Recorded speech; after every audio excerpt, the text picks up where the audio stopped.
Chaque jour, Charles et Carole vous présentent la leçon de l'école du sabbat.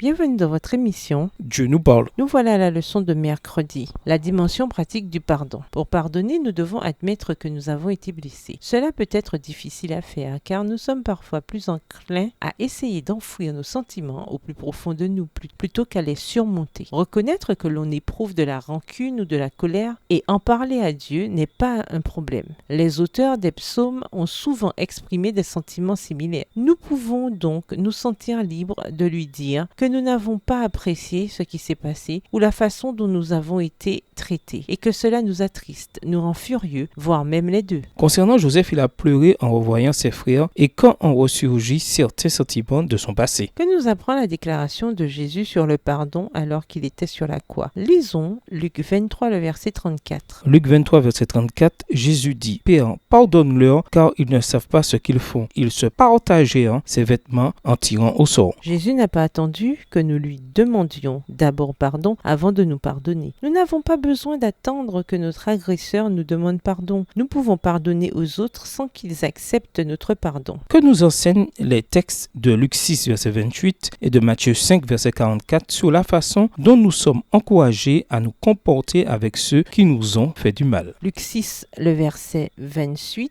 Bénissez ceux qui vous maudissent, priez pour ceux qui vous maltraitent. Matthieu 5, verset 44. Mais moi je vous dis, aimez vos ennemis, bénissez ceux qui vous maudissent, faites du bien à ceux qui vous haïssent et priez pour ceux qui vous maltraitent et qui vous persécutent. Comme l'amour, le pardon est un choix avant d'être un sentiment. Nous pouvons faire le choix de pardonner, même si nos émotions ne nous y poussent pas naturellement. Dieu sait que, par nos propres forces, ce choix est impossible, mais tout est possible pour Dieu. Marc 10, verset 27. C'est la raison pour laquelle nous sommes invités à prier pour ceux qui nous ont fait du mal. Dans certains cas, ces personnes ne sont plus de ce monde, mais nous pouvons malgré tout demander à Dieu de nous aider à leur accorder notre pardon. Pardonner n'est jamais facile, cela ne fait aucun doute. La douleur et les souffrances qui nous sont causées peuvent être dévastatrices, nous laissant blessés, brisés, accablés. Nous pouvons guérir si nous le voulons, mais continuer à nourrir des sentiments d'amertume, de colère et de rancune rend la guérison beaucoup plus difficile, si tant est qu'elle soit possible. Les événements de la croix nous montrent bien ce que le pardon de Dieu lui a coûté. Il savait que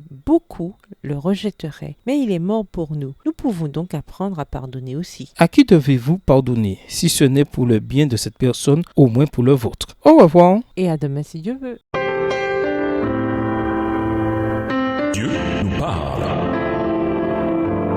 Chaque jour, Charles et Carole vous présentent la leçon de l'école du sabbat.